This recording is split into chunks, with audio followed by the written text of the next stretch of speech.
Drew Hutchison's on the line from Toronto Blue Jays. Good day, Drew. Hey, how are you doing? Pretty good. Pretty good. Are you a roll up the rim to win guy? Do you do that often? No. See? There's two of us. I'm not the only guy. These guys are looking at me like I got a third eye growing out of my head. I just throw out the cup. I just recycle. Reduce, reuse, recycle. They think I'm weird about it. How you feeling? I feel good. Good. Everything's going good. Thanks for the special music. I appreciate that. That for those who need refreshing, because that's a 2012 thing. Why does that music mean so much to you? That was given to me by Brandon Morrow and Ricky Romero, my walkout song. So That was given. That is sadistic. Yeah. That is sadistic. So okay, so walk me through. So you're new. You know, you're this 21-year-old guy. You're in the majors. They say you're in Kansas City, or before your first home start. Hey, Drew, this is your walk-up song. What do you say to them?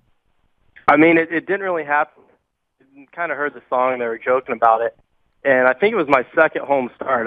Everything was normal. And they didn't even tell me about it. And I ran out there to take the field. And it came on. I was just like, wow, okay. And I just kind of embraced it, I guess, and then went from there. The not telling you about it is the worst part. Like, yeah, it's almost worse than the song itself. Yeah, there was a pretty good shot of me kind of looking over, and then I couldn't hold it together anymore. I had to start laughing. So, all right. So what's you're gonna break camp with the team. All things being equal, you had a good start. Your walkout song will be what in your more mature years, your 23-year-old years? What's the song you're gonna pick? I don't know. I'm gonna have to probably something country. I'm gonna have to retire the Call Me Maybe. I know it's a tough decision. It's fair. I know it's an emotional moment for you. I understand. Yeah, I'll have to put that one on the shelf and find something new. May I suggest a little Zach Brown band, if that's up to your alley? Possibly. Or a little Jason Aldean. My wife hates Jason Aldean because of all the TMZ stuff with the women, but whatever. I think he's a good artist. Okay, so yeah, he's good. He's pretty good. All right, describe, how do you feel out there? I mean, listen, there's a lot of guys in the mix, and a lot of your teammates, probably some of them friends of yours. Everyone kind of is in the same boat. You got to prove, A, your stuff's going to be okay by the time that March 31st game comes around, and B, just everyone's always on edge from a health perspective. When you're out there now compared to 2 years ago, what are the differences? I mean, I feel great. I feel the same as I did before the injury now, which is nice given everything I've been through in the past year. And my arm feels great. You know, when I'm out there, I'm just worried about pitching. There's no worry about my arm, none of that. So I'm just looking forward to performing and keep everything going here. The amount of guys who are in the mix, is that ever a little concerning when you're trying to just separate yourself a little bit, when you're trying to get a fourth spot, a fifth spot in the rotation? Jay Happ now is going to miss his start tomorrow, so maybe the fourth spot's up for grabs now. The amount of guys in the mix here, does that complicate things? Not really, not for me at least, because the way I approach it is it's business, and there's always going to be a bunch of guys trying to get a spot or trying to take your job. So for me, I just focus on what I need to focus on to be successful and play to my abilities. And I just, just worry about myself and I stick to that, and everything will work out. Drew Hutchison, Toronto Blue Jays on the line. Drew, after the Tommy John, when you're out there now, are you not doing something on the mound now you used to do before because there's a mental block with the injury, or are you completely free of that?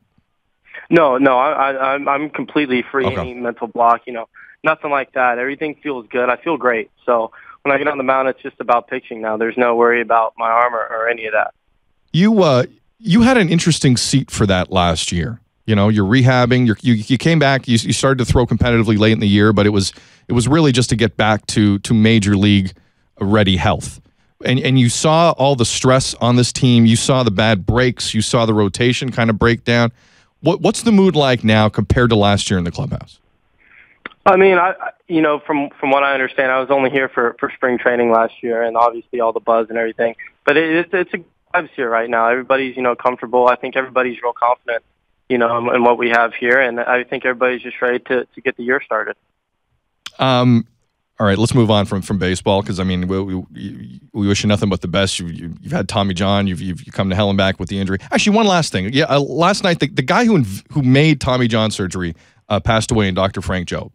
And there was a time in this game, Drew, where if what happened to you in 2012 happened to you in 1968, you're done. Like that to me, I don't really have a question, but if I'm a guy as young as you, that's kind of a mind bleep to me. That if you're born in another era, you're finished. Yeah, definitely. It's thankfully for him and Tommy John, and them coming up with the surgery gave everybody kind of a second shot, at their career, and all the guys whose careers have been extended. And with me being so young, when I did it the first time, it had been back then when you're done, I'm looking at going back to school or getting a job. So it's definitely shows how far medicine's come, and really just kind of when you think about it like that, it's pretty humbling.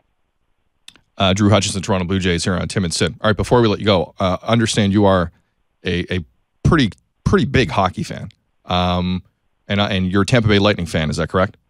Yes, that's correct. Are you rooting against Marty St. for the rest of the season, or for Marty St. for the rest of the season? You have to cheer for him. For all he's done for this city, win the Stanley Cup here. I went to a bunch of the Eastern Conference Finals games that year, so you grew up, a huge fan of him and what he's done for the franchise and everything. I think you still got to cheer for him. We got Ryan Callahan back, who's real bulldog. So excited to have him part of the team, and look forward to watching them, the rest of the year. There was a picture last night, guys behind the glass. You can throw up that picture from the Tampa Bay game last night, and I'll illustrate it to Drew as best I can. Your feeling on St. Louis, Drew, I don't think is felt by everybody. There was a dude, there was a guy in the crowd last night at the Tampa Buffalo game wearing a 26, but he taped over the name and wrote in "Dead to Me" with the number 2. So I guess fans will be fans, right, Drew? But it's kind of a split feeling down in Tampa. I get the impression.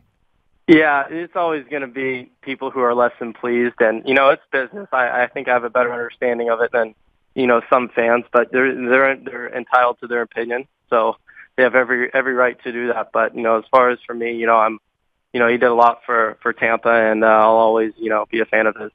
When are you throwing next, Drew? Tomorrow. Okay. I was supposed to go today, and with the rain, got pushed back to tomorrow. So I'll start tomorrow. Okay. That's the Twin game tomorrow. Drew, listen, we appreciate the time, and all the best going forward. Let's talk again soon. Thanks, man. Yeah, thanks. Appreciate it.